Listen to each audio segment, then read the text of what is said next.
सारी बातें सोचकर शिकारी अपना धनुष बाण उस चिड़िया के ऊपर तान देता है। तीर कमान से छूटते ही चिड़िया के पैर में जा लगा। चिड़िया फड़फड़ाते हुए जमीन पर आ गिरी। वाह वाह, एक शिकार और मिल गया। इसे बेचकर आज का राशन मिल जाएगा। हे शिकारी, तुम मुझे मत मारो। मैंने तुम्हारा क्या बिगाड़ा है? चिड़िया, मुझे तुम्हें मारने और पकड़ने का कोई शौक नहीं। ये सब कुछ मैं अपने पापी पेट के लिए करता हूँ। यदि मैं ये कार्य नहीं करूँगा तो खाऊंगा क्या? शिकारी की यह बात सुन चिड़िया उसकी मजबूरी को समझ जाती है। हे शिकारी, तुम मुझे मत बेचो। तुम मेरा इलाज कर अपने साथ रखो। मैं तुम्हारी किस्मत को बदल दूंगी। ठीक है चिड़िया, मैं तुम्हें नहीं बेचूंगा, लेकिन क्या सच में तुम मेरी किस्मत को बदल सकती हो? हाँ हाँ शिकारी, मैं एकदम उचित कह रही हूँ। मेरी बात का विश्वास करो। ठीक है चिड़िया, तो फिर चलो मेरे साथ मेरे घर। फिर शिकारी उस चिड़िया को भी अपने साथ लेकर चला जाता है।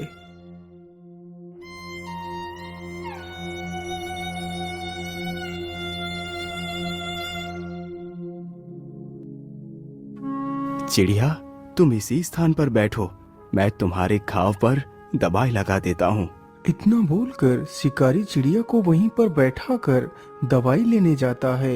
वह जल्दी ही एक कटोरी में दवाई ले आता है और उस चिड़िया के घाव पर लगाता है। चिड़िया, अब तुम यहीं पर बैठकर आराम करो। कल तक तुम बिल्कुल ठीक हो जाओगी।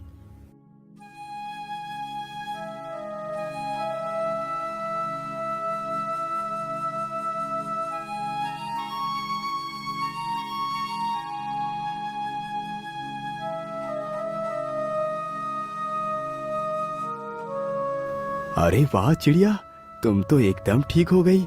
अच्छा, अब तुम यही घर में रुको, मैं शिकार के लिए जा रहा हूँ। अरे नहीं नहीं शिकारी, अब तुम शिकार नहीं करोगे।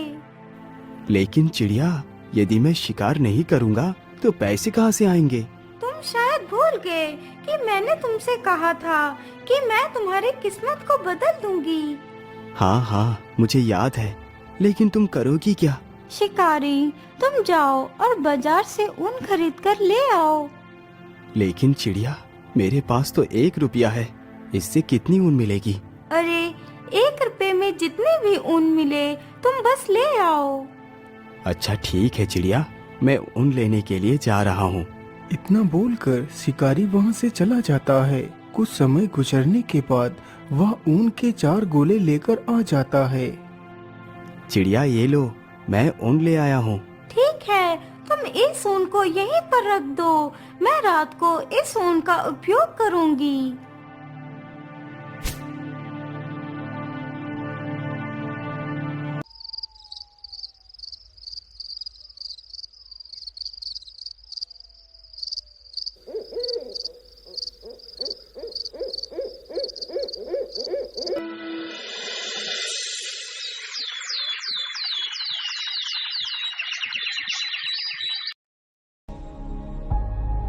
अगले ही दिन शिकारी जैसे ही सोकर उठता है तो वह देखता है कि सामने टेबल पर एक बहुत ही सुंदर शाही सूट रखा हुआ है।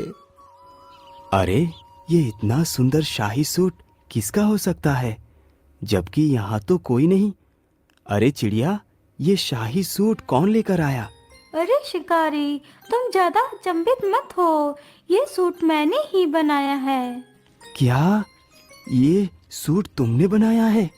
मुझे तुम्हारी बातों पर विश्वास नहीं हो रहा। तुम मेरी बात का विश्वास करो, ये मैंने ही बनाया है। अब तुम इस सूट को लेकर बाजार में बेच आओ। इतना सुनकर शिकारी उस शाही सूट को लेकर बाजार की ओर चल देता है, लेकिन उसके मन में काफी सारे सवाल चल रहे थे। आखिर ऐसा कैसे हो सकता है? भला एक चिड़िया इतना सुंदर सूट कैसे बना सकती है? मुझे तो लगता है ये कोई साधारण चिड़िया नहीं हो सकती। इसका पता तो मुझे लगाना ही होगा। ये सारी बातें सोचते सोचते शिकारी बाजार को पहुंच जाता है और एक स्थान पर उस शाही सूट को अपने कंधों पर डालकर खड़ा हो जाता है। सूट ले लो, सूट ले लो, शाही सूट ले लो।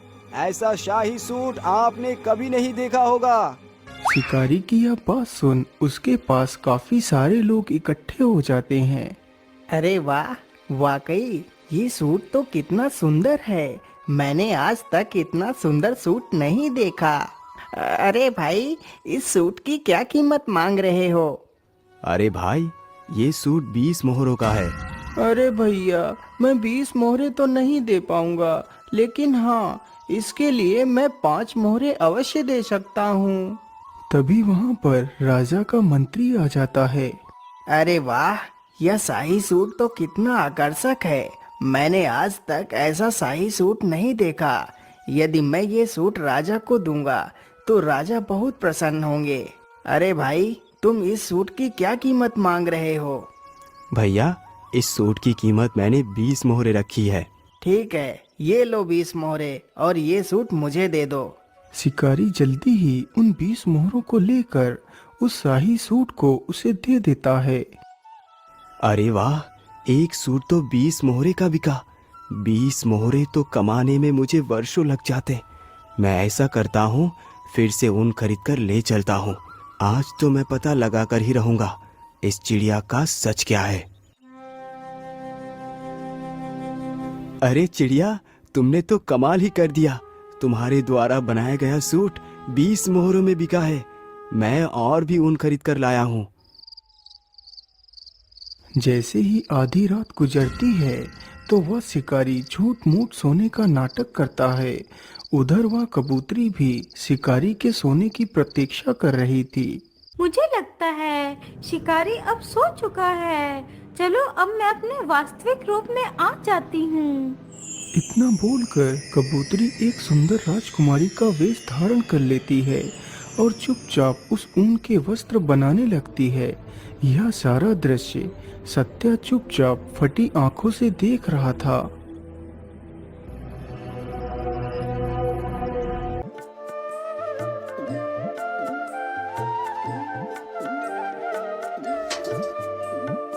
अगली सुबह राजकुमारी वापस से अपने उसी कबूतरी वेश में आ गई थी। अरे वाह कबूतरी, आज तो तुमने और भी ज्यादा सुंदर वस्त्र बनाए हैं। लेकिन इतनी सुंदर वस्त्र बनाना किसी आम पक्षी के बस की बात नहीं। आखिर कौन हो तुम जो इस कबूतरी के वेश में रह रही हो? मैं तुम्हारी वास्तविकता को जान गया हूँ। बताओ, तुम कौन हो? सत्या, मैं कोई कबूतरी नहीं हूँ। मैं कल्पराज की राजकुमारी कल्पना हूँ। यह बात कई वर्ष पहले की है।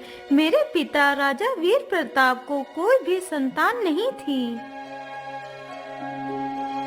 लेकिन महारानी जी, मैं ऐसा नहीं कर सकता। चाहे मेरी कोई संतान हो या ना हो, यदि ईश्वर मुझे निस्संतान ही रखना चाहते हैं तो ये ही सही। लेकिन मैं दूसरा विवाह नहीं करूँगा।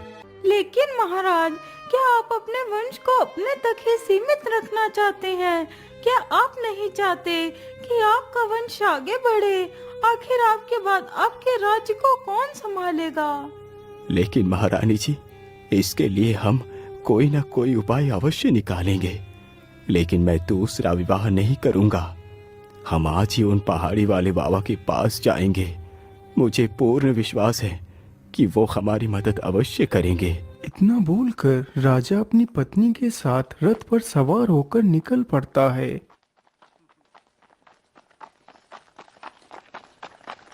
वह चलते चलते जल्दी ही उस बाबा के आश्रम में पहुंच जाता है।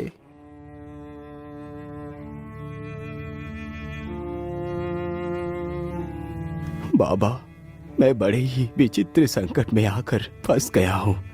समझ नहीं आ रहा क्या करूं और क्या ना करूं। महाराज, मैं आपकी चिंता के विषय को भली भांति समझता हूँ। बाबा, यदि आप सब कुछ जानते हैं तो फिर बताइए, क्या मैं इसी प्रकार जीवन भर निस्संतान रहूंगा? क्या मेरे भाग्य में